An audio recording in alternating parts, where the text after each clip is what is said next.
All right, so first question, I'll start with Jay and then we'll get into it.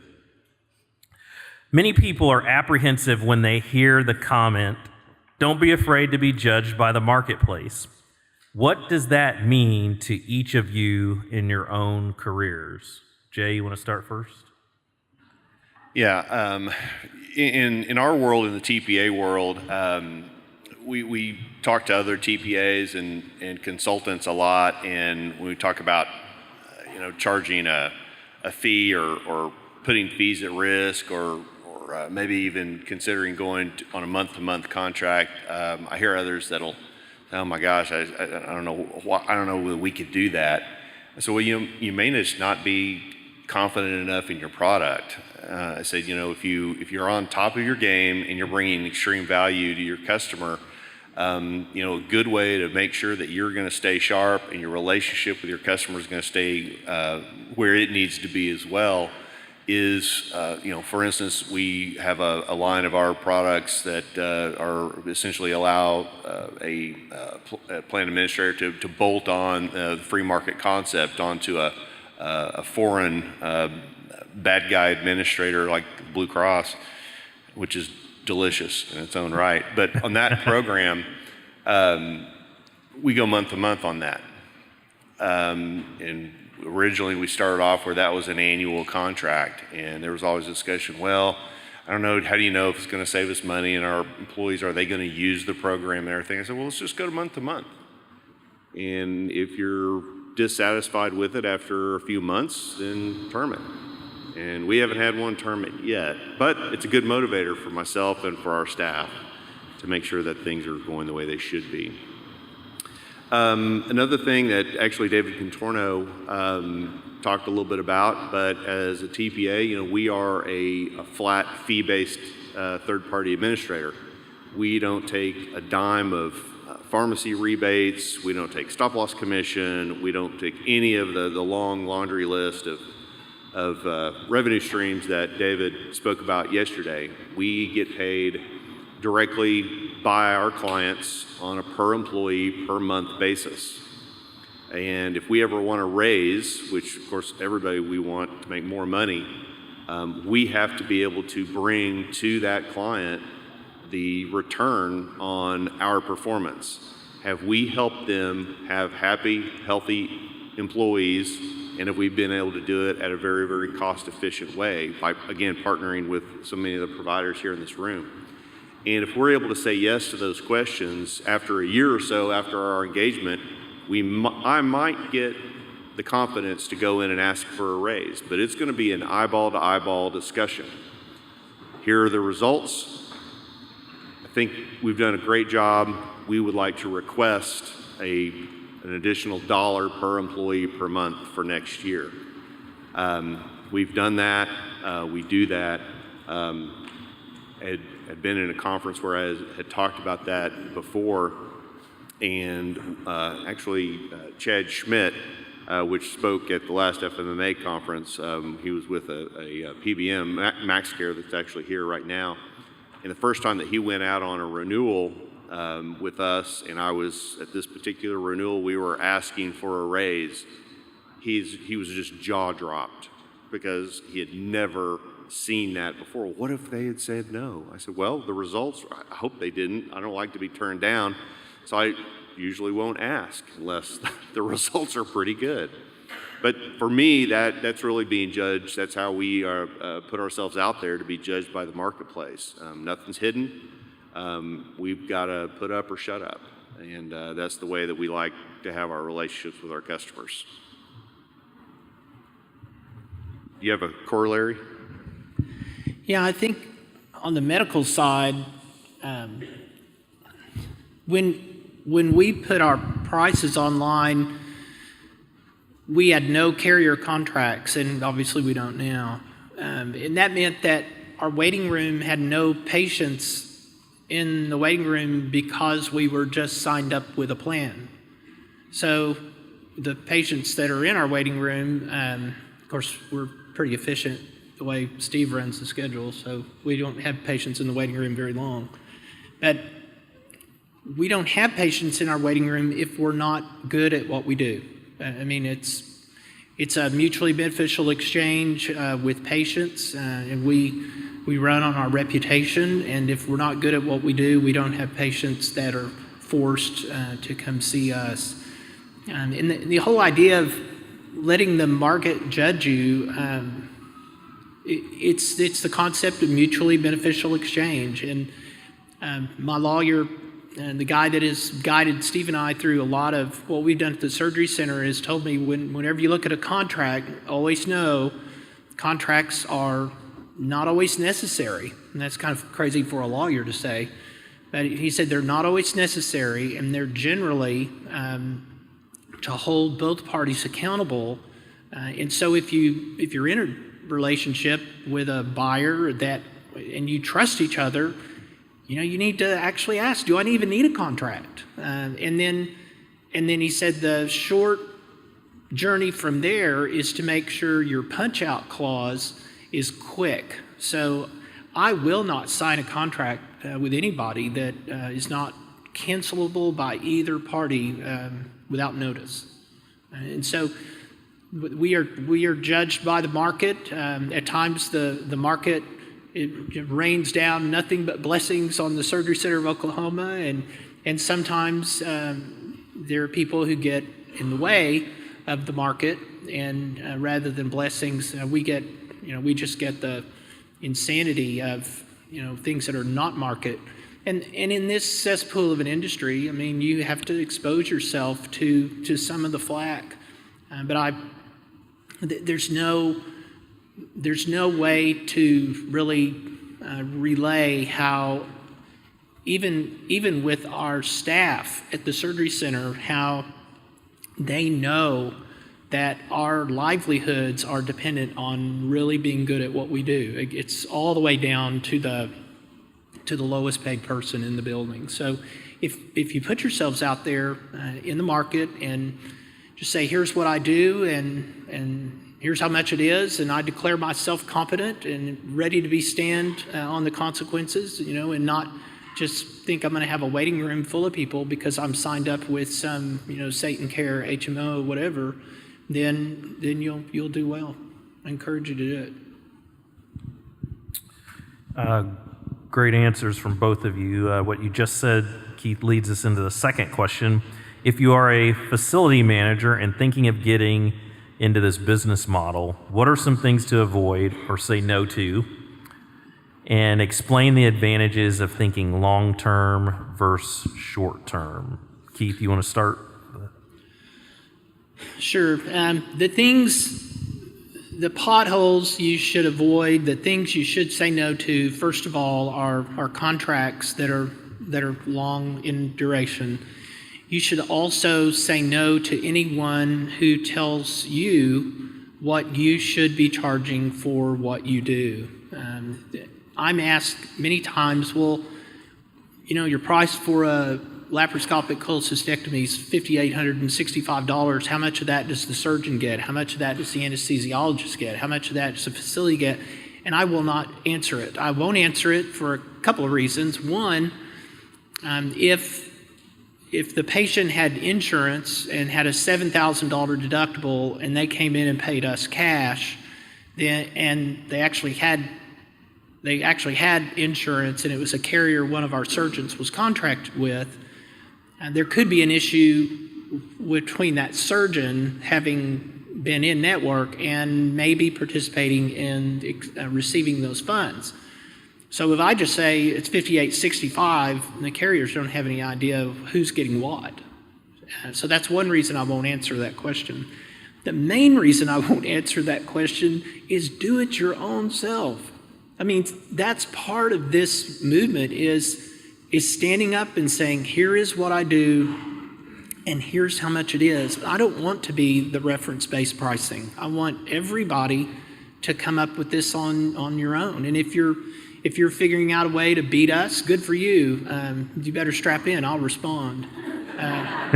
If you're more expensive than we are, there may be a reason for that. It may be the environment that you're in. But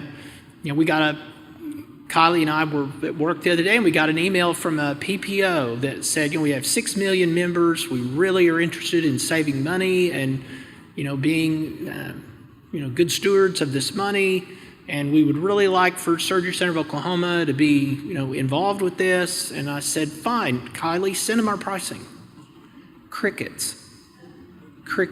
So avoid any arrangement where the pricing is imposed on you. That would really be first on my list answering that. Jay, what's your thoughts about that?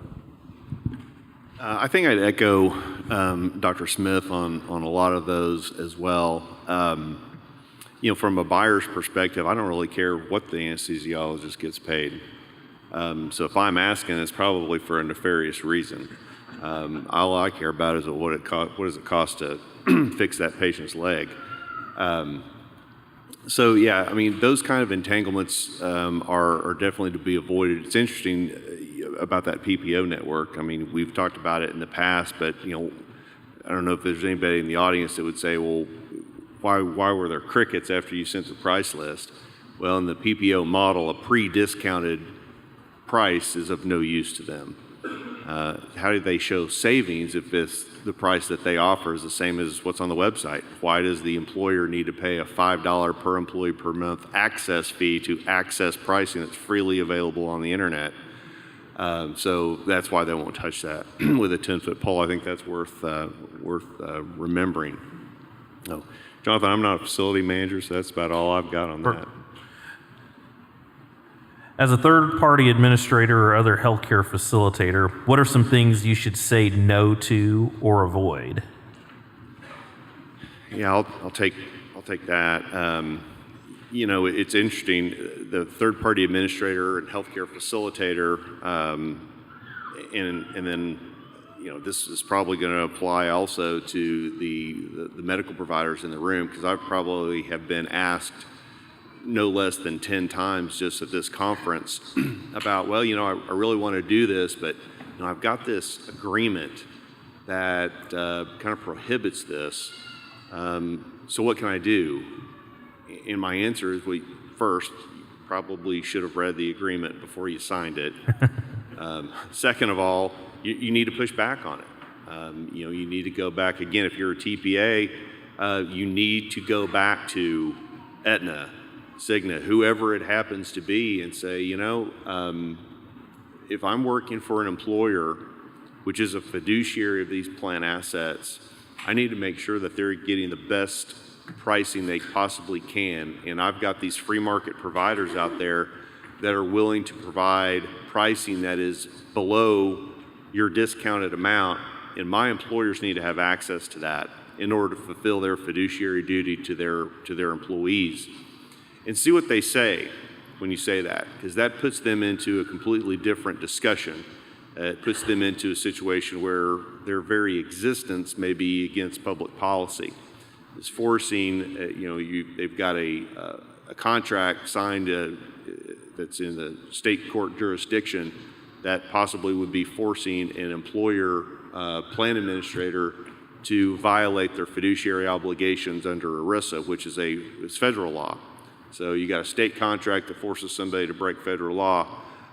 If the person that you're talking to at the PPO network knows anything, or if there's one of their attorneys on the phone, they don't want to have that conversation. It may give you an angle to get some relief from those objectionable provisions. No guarantee, though. You may have to walk away on those. Really, that is probably, again, long-term contracts. I've got several of my staff here. They know when we're reviewing contracts of any kind at the TPA, I always want to know what the termination provisions are.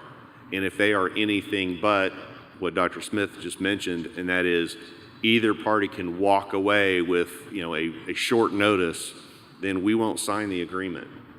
Because if we like each other and there's a problem, we'll figure out a way to fix the problem. But if this relationship needs to end because of whatever reason, so be it. It's the same way that we treat our clients. So termination provisions, definitely. But PPO network contracts are probably the number one kind of rock in the wheel at this conference. It really is. I think a lot of folks out here in the audience are nodding their heads about that. Again, if you're not able to go and completely walk away from them right now because they represent some leverage at your TPA or even at your medical facility, push back against those objectionable provisions. They need to hear that this is unacceptable, and the employers out there, the patients, are demanding this liberty. And again, if they're not hearing it from you, then they're not going to change. Of course, we want to fire them anyway, but that'll come later. Keith, what's your thoughts from a healthcare facilitator? What are some things you should say no to and avoid? I mean, if you can, say no to all the PPOs. They're just awful, and know that there's risk in dealing with the carriers and the PPOs. Jay, when we first met, he said, I would say yes, to anybody buying as long as they're paying our website price and maybe even a carrier. And I think given the experience we've had dealing with them off and on as the administrators of self-funded health plans, I don't think we would say yes to even a carrier that came to us now. Just to give you an idea, when we were contracted with Blue Cross, which is kind of a funny story for a little bit. I'll tell the story. So, yes, please do. Yeah. Please. So we had no carrier contracts at all, and then this bank decided, with their very brave, forward-thinking director of HR, after talking with Jay and having a mutual connection with a surgeon in our facility, they decided they wanted to buy directly and buy smart. And they realized how much money they were going to save and told Blue Cross, this is what we're going to do. They were just that kind of a bank where they just told Blue Cross, this is how it's going to be.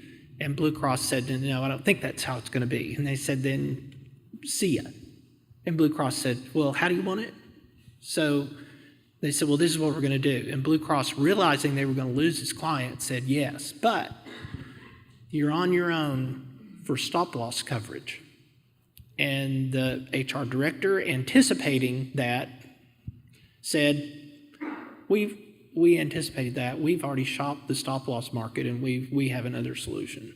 So Blue Cross said, well, no, we can cover we can bring the stop-loss too. So and then now the bank folks are mad. And they said, well, we're not quite done with you. You will go to the Surgery Center of Oklahoma, and you will contract with them, because that is the right thing to do, and we're not done. You have to go contract with them. So the bank thought they were doing us a huge favor, and they were doing us a favor by buying from us directly. But Steve and I didn't feel like we could say no to this bank that had just thrown their chest out and told Blue Cross to take a hike. And so we said, okay, we'll contract with Blue Cross and see how it goes. Well, when they came to our office, they said, we're here to contract with you. There's the last thing they wanted to do. And I said, well, fine, here's our pricing. Oh, no, that's too complicated. That's what they said. That's exactly what they said. Yeah, it's a price. I mean, come on, it's bundled, it's done.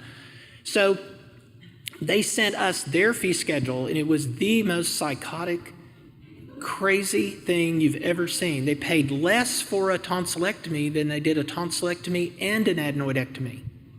They paid less for a complete thyroidectomy than they did for just a nodule to come off the thyroid. None of this made any sense. Many of the surgeries were priced below our cost. And I think you all know our costs are kept in line. So we had to pick and choose through the fee schedule what we could actually even do. And then we got the first dagger in the throat. And this is why I don't think we'd deal with a carrier, even if they wanted to at this point. We'd pre-authorized, pre-certed a cochlear implant. Patient came in, a 2-year-old. We installed the device, and one of our otologist put it in, everything went well, and then we, submit the claim, and Blue Cross says, nah, we're not going to pay that. Now, we had pre-certed it, it was pre-authorization, and they decided after we had installed this $26,000 implant that we had to buy, the vendor wanted their money from Surgery Center of Oklahoma, well, we're not going to pay that. So we're sitting there wondering if we're going to have to eat the cost of this device. And I thought we're not going to get our money because I'm complaining. We'll get our money because the patient is complaining. So I didn't want to do this, but I went to the patient and we let them know this is going to become financially very hard on you, and we are going to make sure it gets that way. But you need to understand who the problem is. The next thing we knew, we had our money. Then it happened again. And it was just a game Blue Cross played to not pay these claims with these expensive implants. And we just decided, you know what, we're not going to just bludgeon patients and get real rough with them so that they can lean on Blue Cross to get us paid. And so we took cochlear implants off of our list, and then they paid us $762 for trimalar ankle fracture. So we're not doing those. So we told our orthopedist, don't bring fractures here. I mean, that's what it looked like. So it comes back to, you don't deal with pricing that you don't generate. But I think even if you're generating your prices, you need to give a lot of serious thought about whether you would even deal with a carrier on those terms. Craziest thing about that story is it's not Blue Cross's money. It's not Blue Cross's money. It's the self-funded plan's money. Well, and you might also, Keith, you might point out, you guys have made these kinds of decisions time and time again. We had what we thought was going to be a revolution happen with the state plan in Oklahoma, where they first year committed to a bundled pricing model. Then the next year hired some Boston consultant to fly into Oklahoma and say, hey, Health Choice, you are paying 165 or 185%, something like that, of Medicare on hospitals, and then you're paying 165%. Numbers aren't completely accurate on surgery centers, and that's out of line. We can go to surgery centers that are only at 130% on this basket of surgeries performed. And then the state said, okay, so all of you that are going to participate, here's now your new price.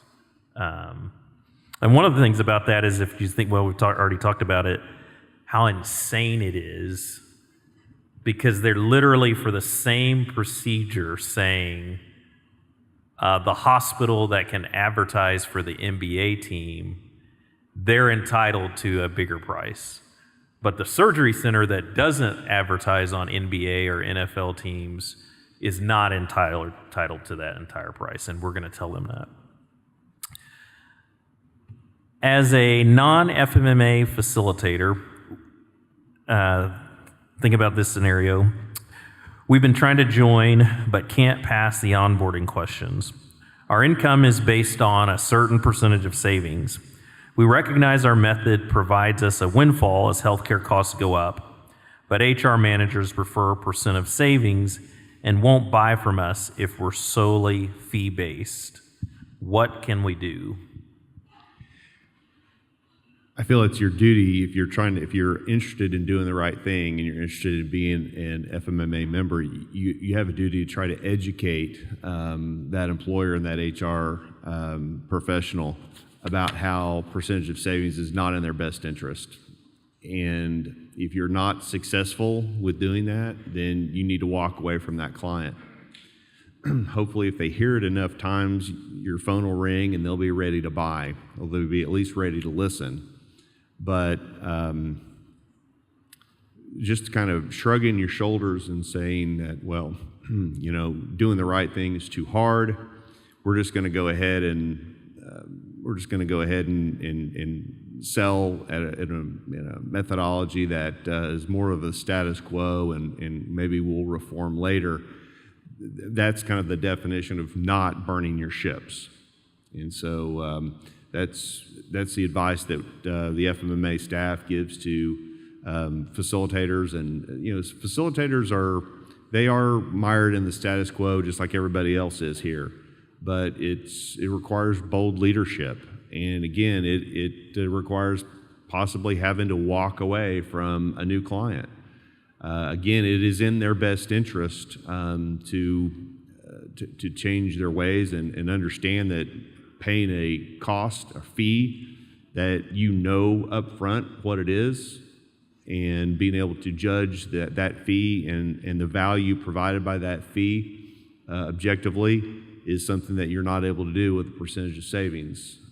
This particular vendor that asked this question, they're good people, they really are, but they're mired in the old ways of thinking, and unfortunately they compare the good price at a medical provider that they've negotiated to what that particular facility, what their charge master is. And I mean, my gosh, if you're looking for a lucrative arrangement, for the vendor, that's certainly one of them. But they certainly are not moving the ball forward as far as free market principles in healthcare.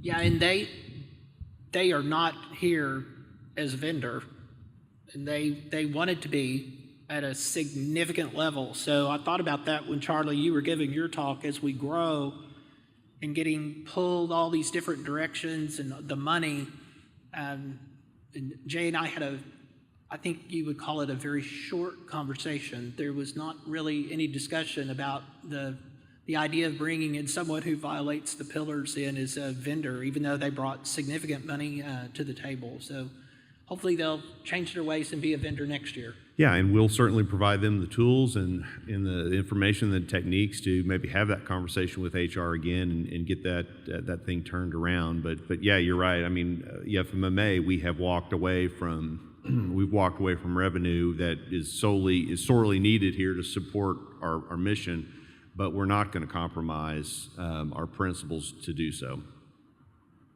And I might say that I've watched both of you in Oklahoma, that doing the right thing always works out. So the scenario we were talking about,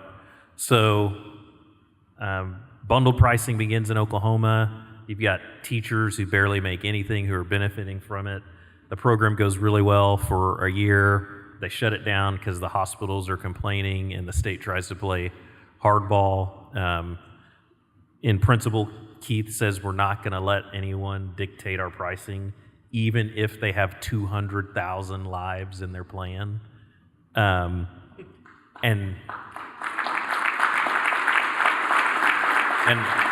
I'm not lying. The state's plan is 200,000 lives. The hilarious thing is that after a year of saying no, the administrator of the state plan is now back trying to talk to them again. So standing for what's right, it always works out in the end as far as I'm concerned. And it is really fun to shock people and tell them to go to you-know-where. Anyway, sorry, let me get back on schedule. What are the long-term goals of the FMMA? What's your definition of mission accomplished? Jay, you want to start with it? As simple as everybody thinks like we do.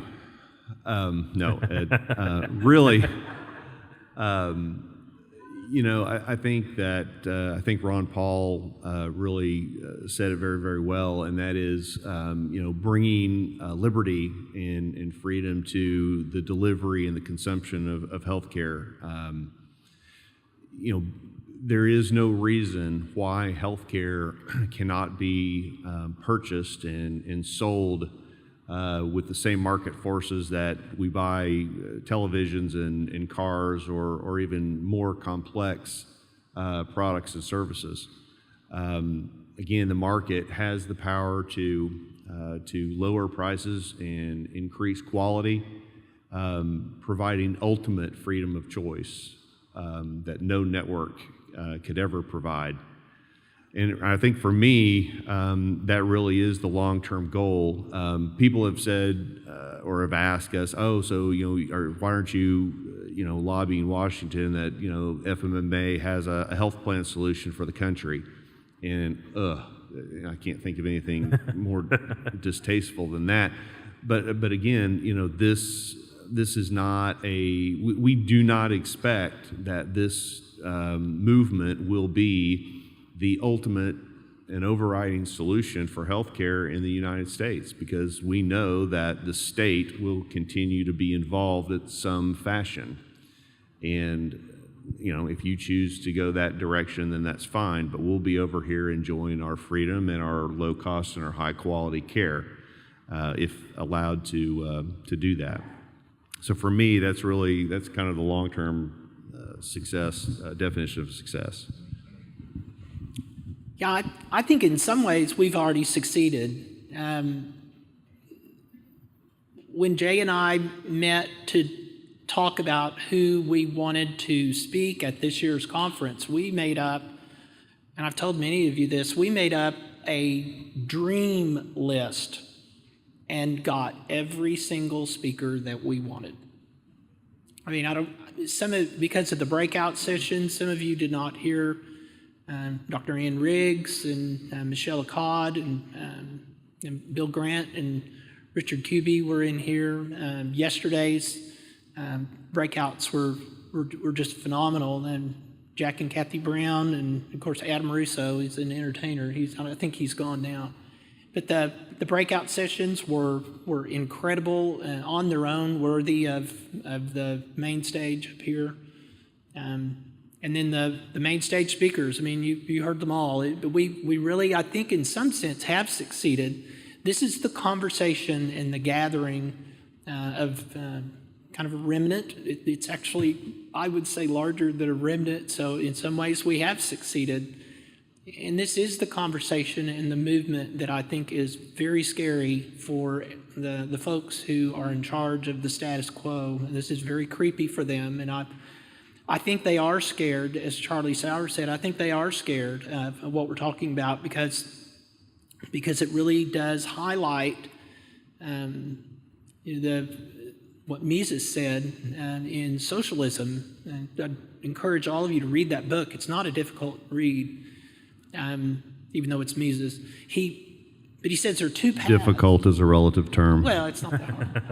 But he says there are two paths. There is the path of peace, and there is the path of violence. And there isn't anything in between. And this is the path of peace. This is the path of the free market, of mutually beneficial exchange. The state is the path of violence, where a willing buyer and a willing seller cannot deal on terms that they find agreeable to each other. There's some intermediary with a grenade or a bayonet that is there to push it one way or the other. So I think that this conversation is happening. I think that this organization is strong and growing, and the state chapters are strong and growing. I think that the self-funded community, which really is the disruptive buyer force, if you wonder, some of you physicians wonder why we focus on that so much, the true disruption will happen when the buyers awaken, and the big buyer disruptive force is the self-funded community. So I think long-term, our mission is for this organization to grow, for these ideas to remain planted firmly in the foundation of the pillars with no compromise, no capitulation on that whatsoever. And I think also we if the organization does grow and is financially strong, I think the FMMA could become even a kind of a road show. And with James Donovan involved, he'll be the face of the organization. It'll be probably seen less as the kind of Jay and Keith show, and instead it'll be the FMMA, and you are the FMMA. I mean, we aren't, you all are. So It's I think long term I see this growing and being seen as the true force for peace in this movement. You know, you both have brought up something really important, and that is that it is not a plan's money, it is the buyer's money. And so that brings us to the question, as a buyer, what are some of the things that I should say no to or watch out for?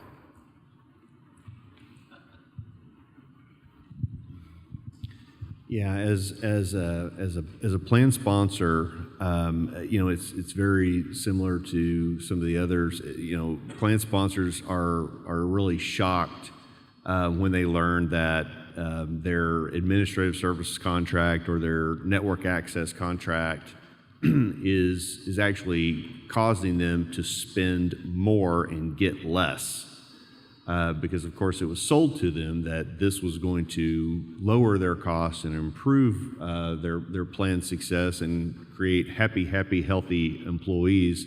And they're finding out that that very thing is the main impediment. As more and more free market concepts like direct primary care and direct pay and bundled cash facilities sprout up, again, the buyers they are just stunned when they learn that, well, you can't do this, you can't do that, and you can't do this, and if you do this, you're going to get sued. And so I think it's all of our jobs to, again, point out those restrictions. I encourage employers, don't disregard your contractual commitments. And that might sound a little strange, but you might not get caught, you might. But the thing that's not going to happen is that that TPA or that PPO network or that carrier, they're not going to feel the sting when you terminate their agreement because the contractual terms prohibited you from doing the right thing. That will send a signal to them, and that's what we need to make sure that we do. I think percentage of savings or shared savings arrangements, again, I think that a lot of employers, a lot of plan sponsors, a lot of benefit consultants, they don't understand really what percentage of savings can do in the marketplace as a negative. The idea, again, David Contorno spent a lot of time, I thought he was amazingly transparent and vulnerable on this as he owned it. He said, I was the beneficiary of all of these windfalls as healthcare went up and healthcare costs went up, and my employers' plans were damaged, and their employees were also damaged with less benefits, higher deductibles, bankruptcy potentially because of the high out-of-pockets. Even when I was hired to do a good job to prevent all those things from happening, I knew that the bad things were going to happen because I didn't have any real tools in the toolbox, but I got a big raise every year. That's something that benefit people, HR people, CFOs need to understand. If you've got a relationship with a broker, a TPA, fill in the blank, that they have hitched their revenue wagon to increasing healthcare costs, you need to renegotiate or terminate that agreement as soon as possible. Because that vendor, that person, they may play golf with you, but they're not on your side. They are not working in your interest. Those would probably be my biggies. Got any? Yeah, as a buyer, you should say no if you don't know how much it's going to cost. Yeah. As a buyer, you should say no to working with anyone, and Jay taught me this, who cannot tell you how they are paid. If they can't tell you how they're paid, or how they paid is not visible to the buyer, then you shouldn't work with them. And as a buyer, you shouldn't work with or buy from a facility that doesn't have control of all aspects of the participants in the bundle. If anesthesia is maverick, if the surgeons are maverick, if there's a surgeon that has an inappropriate relationship with a vendor getting kickbacks. We just kicked 2 out of our facility for that. I mean, it's just gross. And to give you an idea, how we get control of the implants, our price for a knee or hip replacement is $15,499, and it does not include the implants because there's some variability in that price. But I budget $3,500 for a knee, for the components of a knee. If the rep hands me an invoice that's more than $3,500, I pay it, but it comes out of the surgeon's fee. And I tell the surgeon, if you want the rest of your money, the rep has it, go see him. And I've had the pleasure of doing that twice, and miraculously, magically, all of the invoices are now $3,495 or less. So yeah, I wouldn't buy from someone that says, yeah, we're transparent, but we don't have control of the radiologist, or that's silly. Yeah, if you get an almost bundled deal, but that doesn't include the implant, or that doesn't contain anesthesia, you can rest assured that is going to be the elephant in the room when the bill comes in, because that's part of the game. And as Dr. Smith talks about, how he handles implant vendors and with that set fee, it just warms my heart, because as a TPA, you just can't even fathom that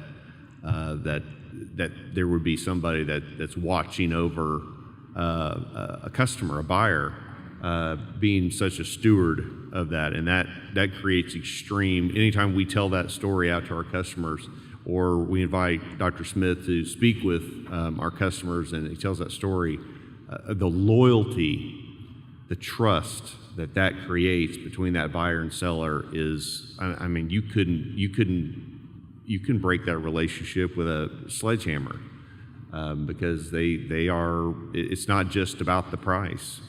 It's about the value. It's about, again, that I've got somebody out there that cares about my employees and cares about our bottom line the way that we do, and it's huge. So thank you for that. Yeah, I'm about to post something really incendiary about PPOs and percent of savings on Facebook. So let me get to the next question while I do that, and then let's see how many people I can get to yell and scream at me. That's generally what happens when I engage publicly on something. What makes it hard to burn your ships? Keith, you want to start? Leverage. That's it. I mean, it's leverage. Steve and I have always looked at leverage in the eye and walked away from it. We don't have any debt at the Surgery Center of Oklahoma.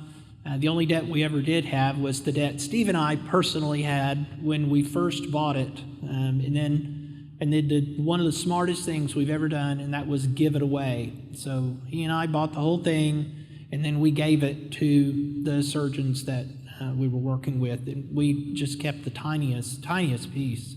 I think together we have less than 4% of the whole thing. So leverage, just debt, PPO contracts represent leverage. Dealing with buyers that are coercive is leverage. Dealing with a client that is huge is leverage. Jay's motto, I know, is never to take on a client, the departure of which means layoffs for his staff. Did I get that right? You got that right. Yeah, and that's really something to think about, and that's why I would never do business with Walmart on a huge level, because they play that leverage game, and they're playing that leverage game in Springfield, Missouri right now, and it's not pretty for the patients. So a huge client, we took on 200,000 life group, state of Oklahoma. John Wilkerson's in the room, and his breakout with Tracy was phenomenal yesterday. Thank you all both. But John had savings information at Oklahoma County, one of our clients, and Jonathan and his crew extrapolated that out to show that the state of Oklahoma could save $200 million easily if they basically took the same path that Oklahoma County had. And so we got real excited at Surgery Center, and we decided we're gonna pursue this and give all of our pricing out. And of course, the state government wanted no part of it at first, and then they got pushed, and they were a reluctant buyer from the beginning. But we took on this group, and in spite of their efforts to keep the program under wraps for the benefit of their hospital pals, the program grew, and it continued to grow. And we made changes that any business would make at the Surgery Center of Oklahoma, experiencing that kind of growth with staff and equipment and other things. And the next thing I know, I'm staring down a consultant. She was actually from North Korea. Oh, sorry. I mean, Carolina. Yeah, sorry, yes. I'm sorry, yeah. I said Boston. So I'm staring down this consultant, and she's telling me that the state of Oklahoma's health plan will go broke unless I carve 40% off of our website fees. And I listened to her for about 30 minutes, and then I said this. I said, any offense that you perceive in my response is intentional. That's how I began our little cordial meeting. And then we had a partnership meeting, and I've never been prouder of a group. I said, okay, guys, we got all the Surgery Center partners there, and we've got this huge business. And I said, we can cherry pick the procedures, because it wasn't 40% across the board. Interestingly, it was 40% on the surgeries that the hospitals wanted the most. And then it tapered off to ones we didn't even do. The 15% cuts were things we didn't even do. So I said, we can cherry pick the list, we can accept their cuts, or we can tell them to go to hell. And it was unanimous, go to hell. And so we fired them. But the size of that group represented leverage on us, and it was a gut check. I mean, it was a gut check. We did the right thing, but it was leverage. And so just really think through, gain from our experience, that if you take on a huge client like that, you understand how disruptive that is and what sort of response will be generated. Yeah, for us, it's the same leverage. We try to avoid it. I was blessed to have been raised by a mother and a father that were born right before the Great Depression, so they lived through that. And so I was taught, if you can't pay cash for it, don't buy it. And so at our TPA, we Kelly and I own the place, lock, stock, and barrel. There are no outside investors. We have no debt. And so we don't experience leverage from that perspective. And I think it was really fate that a surgery center that was very mindful of avoiding leverage met a TPA that was also mindful of, because we were able to do something very bold and very aggressive and very quickly. And I always think back, and that wasn't necessarily, we didn't have control over that. It just happened. All 9 planets happened to line up. But I think one of the reasons why we're sitting here today is because you had a buyer and a TPA at least that represented sellers or buyers, that we didn't experience any leverage. We didn't have to go to a board of directors, and we didn't have to do an impact study on, well, is this going to make us more money or less money in the long run? It was the right thing to do, and so we decided to do it, and we did it. And at least in the Oklahoma City metro area, we're not a big player, but we're not insignificant either. And so I think when we started doing business together and we went all in, it was a fairly good-sized pebble in the pond, and it rippled out. And 9 years later, we're sitting here talking to a room full of people that's interested in what we have to say. So I would say definitely avoiding leverage. It's something that if you are leveraged to the hilt, and you've got, you're fueled by private equity or whatever, and you're managing to the next quarter, and you're looking for maximum return, you're not going to want to be involved in this movement. Or you are going to want to be involved in this movement, but you're going to want to twist it. You're going to want to basically you're going to want to fake people out. Because right now, healthcare transparency is a hot buzzword right now. And of course, all the hospitals in Oklahoma City have mastered transparency if you ask them, because they put their charge master prices on their website. But those are definitely things to be cautioned about. And if you are one of those vendors that has massive leverage, and you're looking again, are we going to be able to make huge bucks? This is not the path to the big money. This is a path where you can be profitable and you can do the right thing and you can sleep at night and you can bring crazy value to your customer, to your patient, et cetera. But this is not the pathway to riches. The status quo is the pathway to riches. And it's also the pathway to ruin a country and hurt a lot of people. So obviously we're going to avoid that.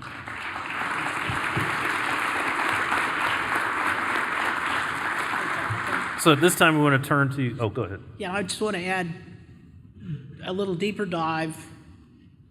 If you're personally leveraged, that matters too. Your ability to burn your ships is very hampered if you're personally leveraged. It's not just in your business. Your ability to face and stare down uncertainty and exercise good judgment in those situations and take risk and jump out has everything to do ultimately with how personally leveraged you are. So I just wanted to add that.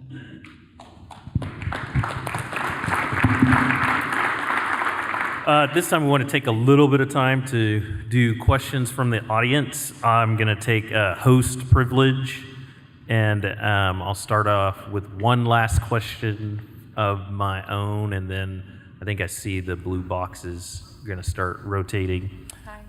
So we've growing, this one was not one of the ones that we talked about, but just off the top of your mind, there's a kind of a growing movement regarding PBMs and a recognition of how untransparent they are. And David Contorno talked with us yesterday a little bit about that. A number of states, Oklahoma is an example of one where there's legislation being run to deal with that. What just some general thoughts on how do you balance the relationship? Because part of the noise about PBMs is coming from pharmacists who are providers, or hospitals who own pharmacies, and really they just want more money to come back to the hospital. So what are some things that we should be looking for that would make the PBM process better?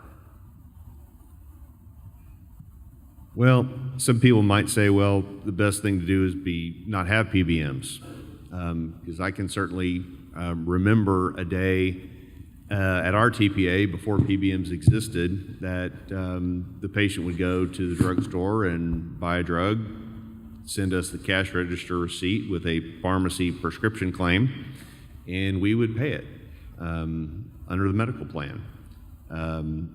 But times have changed. This business is a lot more complex. I think PBMs in kind of the status quo configuration that they're in, they've outlived their usefulness. But I do think there is a space for good guy PBMs, and I think I like to call them, if they ask my opinion, I'd rather see them be known as a pharmacist or a prescription drug third-party administrator. change what they're even called, and help buyers, because we maybe could, but right now we don't have the expertise, we don't have the time to assist on the medical plan side and on the pharmacy side. I think we would be very happy and are doing this right now with several of the good guy pharmacy benefit managers, including MaxCare, which is here. But I think over time, they're going to have to reconfigure their business model to where they are paid on a flat per employee per month basis. And the only way that they get a raise is if they can show to the employer and the patients that they are working in their interest to help drive down costs. And if they have conflictions, then they're going to be judged by the marketplace. They need to have a pure, clean sheet of paper business model, and of course that can't happen overnight. But the ones that are going to still be standing are still going to be relevant, at least in this movement. They are going to look a lot more like, again, an administration company, a proxy buyer, which that term was introduced. I like that. To take the time to go out and find out what is the most effective drug. Work with medical providers also to find out what's the highest value drug in a particular class. You all understand the efficacy of the drugs and are on that side, but you may not know where the best place to buy a particular medicine at the lowest price point. That would be something that we would like to see a pharmacy benefit manager assist in. So anyway, just seeing that role evolve, taking their beak out of the prescription drug transaction needs to happen. That's really the issue. And then I think the market will take care of itself. If you've got an expert in the room that's really out there sniffing out the best deals, not making money off the worst deals. Right. Yep. Excellent. All right. Pepper them with questions. I have a question about the implants. You said that it's $3,500 for total knee, I believe. Sorry, stand up. And so my question is, why asterisk it? Why not just include it in a total price? There you are. Sorry. I was looking into the light and I couldn't see you. Okay, sorry. So the last part of your question was what? So your total knee, your implant costs are around $3,500. Why have a lower price and have an asterisk and not include that then? Well, because some of the knee components, some of our surgeons use are less than $3,500. So I'm not going to charge a patient $3,500 if I only paid $1,925 for the implant. We just lateral it. We pass that on at our cost. We do that not just for individuals, but for the self-funded plans we work with too. Yeah, and our bill is 1 page, unless we use implants, and then it's 2 pages. So the buyer can see the invoice, my invoice for the implant. They can see they're paying what I paid. But there's enough variability with a total hip. If it's a traditional hip, it's one price. If it's a ceramic hip, it's a little more, and the buyer has the option, do you want to pony up and buy the more expensive one? And then so that there's enough variability there that I don't include implants. Okay, one right here. Hi, my name is Kempton. I'm from the med student delegation here. I was wondering, so you've spoken a lot about the leverage problem, and I was wondering if you could maybe give us a more detailed account of like the nascency, the infancy of the surgery center for Oklahoma, and specifically, what was the critical mass of employers or employees' lives covered for you to be sustainable? And did you have to begin by having specialty providers, all different types of surgeons, or was it more of a step-by-step growth process? A great question from a leveraged medical student. That's awesome. The worst leverage medical students face now is becoming a hospital employee. And you think that's a safety net, that is the worst leverage you could ever possibly take on. So I have to say that first. When we started in 1997,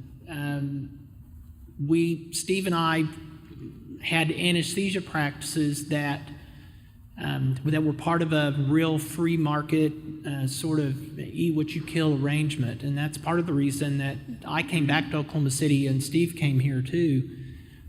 In a lot of anesthesia groups, you work really hard for 3 or 4 or 5 years, making money for all the older partners. In Oklahoma City, you showed up and you went to work and you kept what you made. So the way our scheduling office worked was the surgeons would call and say, well, I need anesthesia help at 9 o'clock on Tuesday morning, and our scheduler would say, well, I have doctors, A through F, and the surgeons would pick. So the market really was at work in our anesthesia group. We were friendly competitors at first that shared overhead. So then it was, well, I really like the anesthesia you're doing. Will you just block out your Tuesday for me? I want you to do all my cases on Tuesday. I want to stop making that call and just know I've got you doing my cases, Steve Lantier or me, or there's another guy. So we would block out our schedule. Well, over time, we developed this incredibly loyal following of surgeons because we treated them then like we treat them now. There's extremely efficient, no turnover times. I mean, we busted our tails to make sure the surgeons got great, efficient service and their patients did well. So when Steve and I walked out of our hospital practice to the Surgery Center of Oklahoma, the hospitals had a big party because we were refusing to sign any HMO contracts.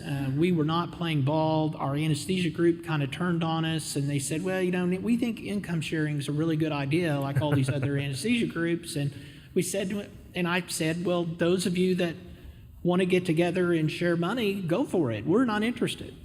And well, that wasn't what they had in mind. And one of my partners actually said, but if we don't share your revenue, it doesn't make sense to share. And he actually said that. So we saw the writing on the wall finally, and we walked out. And we walked away from our practices, and the hospitals were thrilled to see us go because we just said no to everything until they saw the surgeons follow us. And we had about 12 surgeons that initially followed us, and when we started, we were like any other surgery center. We didn't have any insurance contracts. We were out of network, but we filed insurance claims. And we did that for, about 9 years. We filed insurance claims as an out-of-network provider. What we did that was different is we would tell patients up front, this is what your portion of it is. So we were price transparent for the patients out of pocket. And then for the increasing number of patients that didn't have insurance, we would just tell them a bundled price. We did that. We did that within the first week of being open. When we put the prices online, we were about to go under, and it was actually a last act of defiance.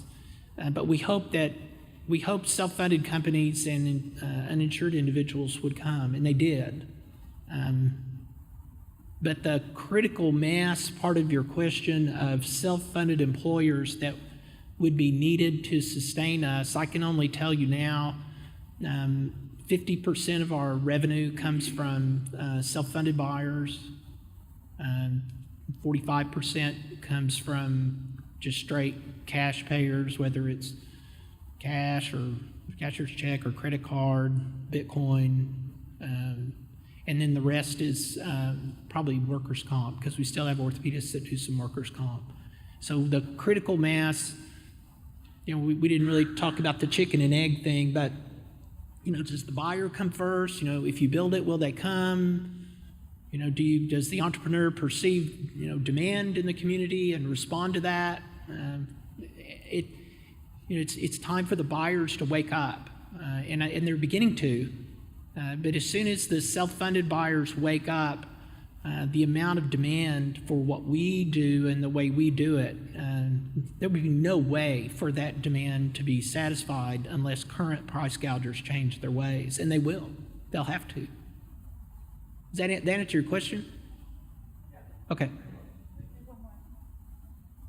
I may have been responding to Jonathan's incendiary comments on Facebook, and I missed it. I missed the comment, but the story about the bank, were they self-funded in an ASO arrangement already? Is that okay? And when they came to you, or were they fully funded? Yeah. So they were already a self-funded plan. Yeah, the son of that heroic HR guy is, where's Todd? Todd, are you in the room? I don't see him now. The lights are so bright. I think he just left. Out. Yeah. Todd Rogers is the son of this really heroic guy who, it's fair to say he changed the landscape of self-funded buying in Oklahoma City, and it started a moment. Is that fair? He threw a big rock in the pond. Yeah. Any other questions? Oh, yes. See you. So I think this might be for Jay. So when you have a client who wants to buy your bolt-on product, how do you price that? Because you're not really getting all of their business, you're just getting some part of it. So how do you price that? I'm so glad that you asked that question. I've got salespeople in the room that work for me that I have to spend time with them explaining this, because as soon as they roll this out to HR, they're like, that's weird. Well, it is weird. It's weird for a reason. Because when we were developing this bolt-on program for this bank that we're talking about, it hadn't been done before. There was nothing to model it after. And of course, my CFO said, well, let's just do percentage of savings. I was like, nope, we're not going to do that. It is easy, but it's obviously we're not going to do that. So what we're going to do instead, and so what, excuse me, what we ended up doing, and we have one model, one pricing model that's just a flat per employee per month. It's much smaller than a regular engagement. Then we have a alternative model that was actually the original model, and it has a much smaller single digit per employee per month. So for that employer that's, well, I don't know if my employees are going to use this, and I don't want to introduce a new large fixed cost into my plan, we will offer this alternative model, which has a much smaller per employee per month, and then it has a per claim fee that has a threshold. So, and it's a flat fee. So if the amount of the claim, the amount of the free market procedure, again, not set by us, set by the seller, if it is over $1,000, we charge a $1,000 transaction fee for that. If it's a cardiac procedure that we have a bundled rate on and we're saving the client $100,000 on that procedure because we've redirected them from a cartel hospital, we're still only making $1,000 on that transaction. So again, that's where the weirdness comes in. And if it's a transaction under $1,000, which is majority of the imaging transactions and some others, it's the highest volume on our bolt-on. There's no fee at all, because if it's under $1,000, there's no fee. So the employer is able to enjoy a smaller fixed cost. It's really almost minimal. And then only when we are providing value are we making money on that deal. But it's important, and this is where the weirdness comes in, is, well, but we get more value with the larger claim, so why don't you charge more? It's because we made a conscious decision not to. How much money you are saved, yes, the buyer is getting more value, but it doesn't represent more work for us. And so we felt it was unfair to, again, ride healthcare costs up. That's how we do it. There's certainly other models that you can come up with, but that $1,000 threshold was something that we modeled that got us to where we needed to be on most accounts. Any other questions? Perfect. One thing I might say too is that this concept is not foreign. They do the same thing with architects. Architects will often try to set their fee based on a percentage of the product. And a good board will say, no, give us a flat fee for the architectural engineering for designing this new building that we're building.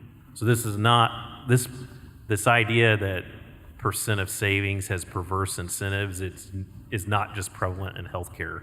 It's in construction costs and other things as well. Yes, sir. I wanted to ask a question because I've never talked into a big blue box before. How can the stop-loss carriers have a bigger impact on what you do? Take the time to understand what we're doing, give more credit for it. Most stop-loss carriers, if once they kind of wade into this, and we've got a few in the room that are here because they are wanting to invest the time to see the value. I think for us, the biggest variable in their equation when it comes to stop-loss pricing is what we call at Kempton missed opportunities. You might call it leakage or slippage or whatever else. Because utilizing the services of Surgery Center of Oklahoma, even though the pricing is great and the outcome is amazing, it's still voluntary for the patient. And so if somebody has met their deductible or met their out-of-pocket max, or they've just got their, head in the clouds or whatever, they may end up going and having that procedure done at a big hospital, and it's either through the network pricing or whatever else. So stop-loss carrier is very interested in how many procedures that can be done by a free market provider are done by a free market provider. So maybe coming up with some metrics behind, well, we could have improved our pricing at last year's renewal if you had not had this, and this missed opportunity. And we benchmark those missed opportunities every quarter for our customers, and we would be more than happy to share that and do share that with our stop-loss partners.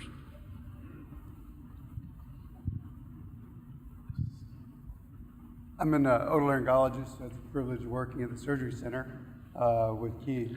And I just want to speak on behalf of, I would think, most of the surgeons there. This is a wonderful opportunity for us, and he's truly genuine. He's about as honest and as much integrity as you could ask for somebody in his position.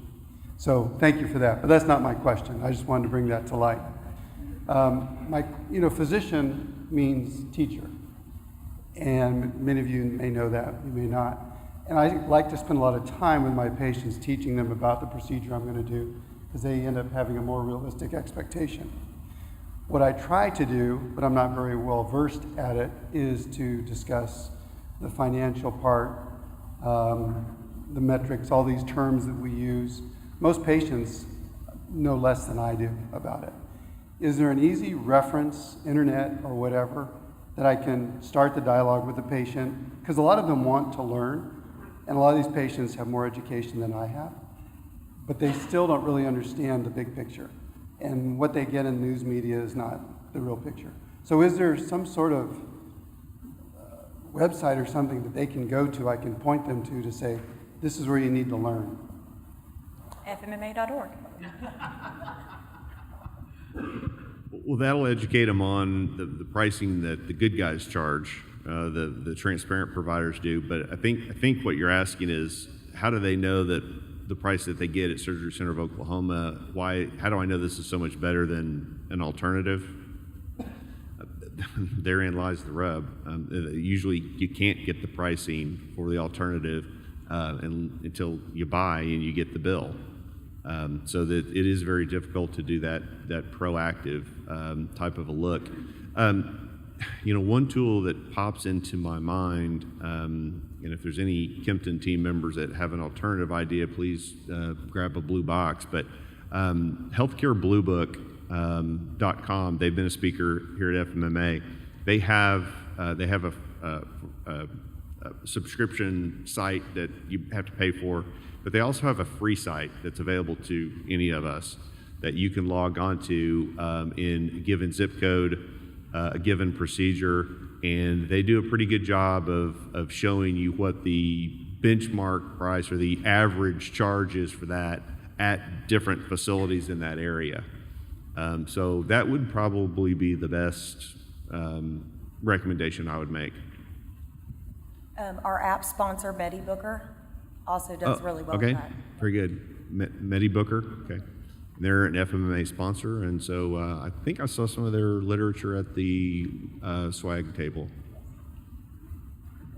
Excellent. Last question. Then Oh, we'll- no, that's a lot of pressure. My name is Rufus. I'm also from the med student contingent. I had a question about supply chain. So as a surgery center, you have to find equipment, find whatever it may be, the knee replacement equipment. You have to find tools to work with. As you're seeking out the supply chain, part one of the question, how did you first establish where you bought your equipment from? Two, how far up the supply chain did you guys have to go? Did you have to go up to the distributors? Did you have to go to manufacturers? And three, have you ever entertained the idea of cutting costs by purchasing manufacturers of equipment? By purchasing what at the end? Purchasing manufacturing. The manufacturers, yeah. Well, when we started, we actually hired a company to help us get the equipment that we needed. And that, when I say when we started, it's in the facility we're in now. The facility we started in, we just asked the surgeons, what do you want? And they told us what they wanted and who's the rep for that. And that rep showed up with all that stuff, and that's how we got started. So there was no possible way for us to have the millions of bytes of information we would need in order to make sure. So we just asked the surgeons, what do you want and who has it? And those people showed up, and we had some ground rules. I would not buy instruments that are needed to install the implants that the rep was going to sell us. If they want us to buy the implants, they provide the instruments. So that's a rule Steve and I had back then, and it's still a rule we have now. In terms of buying directly, what we've done instead is associate with and work with surgeons who are not fastidious. So if a surgeon says, I have to have this thing and only this thing, he's not a good fit at Surgery Center of Oklahoma. If a surgeon says, I can fix that fracture with 4 or 5 different plates and screw sets, that's our kind of guy. Because then I invite multiple vendors in. We don't just say, well, we're just going to have this one vendor for this so that we can have, all this power in a coercive buying. I want the vendors to make money. So we just get all the vendors in and say, okay, well, if your price is high and it runs the patient off because you're the greedy part of the bundle, then you're out of here. So, and also our negotiation strategy is one and done. There isn't any haggling. But just tell the vendor, give us your best price, and it's one and done. So there's a lot of pressure on them because they don't know what all the other vendors are going to come up with. So that's sort of our strategy. That's how we do it. And I hope I don't get mobbed out in the hall from any other of my TPA brethren that are here. But, honestly, I don't really care if you get a smoking crazy good deal on an implant or not, because the hospitals mark them up 1,000%. So, if he's not able to buy in the volume that a giant hospital can, that's okay, because I know that the reduction in cost by buying huge volume from the big hospital, that I won't see that benefit. My clients will never see that. That's just increasing the hospital's margin because they're going to rake us over the coals. But I also have got to keep the rep trained, because the cash payer that comes in that's not part of a self-funded plan, I've got to get crazy good pricing from the rep for the cash payers. So I push them for the best deal every single time. And at the end of the year, the self-funded buyers, if they've had a good experience, they're going to buy from us again for the next year. So all of this concern about blow up of utilization, if they waive all the patients out of pocket, then all these normal, non-mentally ill people are going to just suddenly want surgery because it's free. That's insane. What's happened with utilization is it's gone down because every member of the team knows that at the end of the day, when the dust settles, if that employer who's buying has not had a great experience, they don't participate in this anymore. So there's real serious pressure on all of us to be accountable, and we pay attention to everything.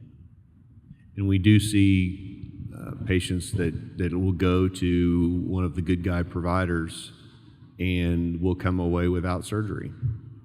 Now, if I was a utilization review company, I would say, well, my gosh, how can that be? They weren't told not to overutilize, yet they didn't. But I think that gets back to that relationship. It gets back to that doing the right thing, because you're not dealing with Aetna, you're dealing with ABC Wholesale, and ABC Wholesale is my neighbor. They're somebody that I hope to see. We hope to see their patients long into the future, and so that gets back to that stewardship mindset. I'll take back there in the last, and then I promise this has to be the last one. Yes, ma'am. Thank you so much. My name is Sunny Dosky. I'm the founder and CEO of Medical First, so we're happy to sponsor the event. My question is very simple. I ran into healthcare providers often because we work with employers. Our goal is to identify the gems in this room, like the Oklahoma Surgery Center, to bring that to the employees to save money. So my question is, we need not just one, not just 100 in this room. I know many have similar models. We need thousands all over the country. So is there a manual or a script to share wisdom so that they can all set up such centers? Then the hospitals will be forced to put the price down, like those price. How do we access that information? We all have that we can help to spread the word, because we don't charge providers. We wanted to help. We're the marketplace. We listen to everybody. We wanted to spread the word for you. Well, thank you, and thanks for being part of the meeting. We're appreciative that you're here. So that's how the FMMA was formed. I mean, there was interest from people who wanted to do the right thing, and how do we copy, what the Kempton group does, or how do we copy what Surgery Center of Oklahoma does? And then there are people later on who were they were miffed because they were losing business to us. That's one reason the Canadian business has dried up at Surgery Center of Oklahoma, is a lot of the facilities on the northern border had to respond to our pricing, which is a beautiful thing. It's the market at work. The price gougers will not change their ways until the market makes them. And this is powerful, and the market is beginning to make them do it. It's all against their will. The market won't make them do it until the buyer demands it. And none of the physicians in this room that don't currently have a Surgery Center of Oklahoma or access to it are going to take that risk until that sort of internal risk calculation makes sense. And that will make sense when they think there is a critical mass of self-funded buyers that are just, they've had it with the status quo. And I think we're very, very close to that. So Jay and I call this chicken and egg. If you build the facility and post your prices, will the buyers show up? A lot of buyers don't care what it costs, or their HR teams immunize them and kind of insulate them from caring how much it costs. So I think that it's time for the buyers to send that signal into the marketplace that we're sick of this. We've seen David Contorno's talk, and we all need Zofran to push the nausea away. It's incredible. So when the buyers send that strong signal, people in this room, people in this country will do what they do. They're entrepreneurial, and they'll take that risk to satisfy future consumer preferences and demand, and that's what will happen. And then the price gougers will either lose that business and go broke, or they'll mend their ways. So I think the next step because we all know it works. I mean, it's been working now for a decade at my facility. The next step is for the buyers to push their PPO contracts or whatever it is that's out there, push that stuff aside and send the signal into the marketplace. Excellent. Well, join me in thanking our panel and our founder.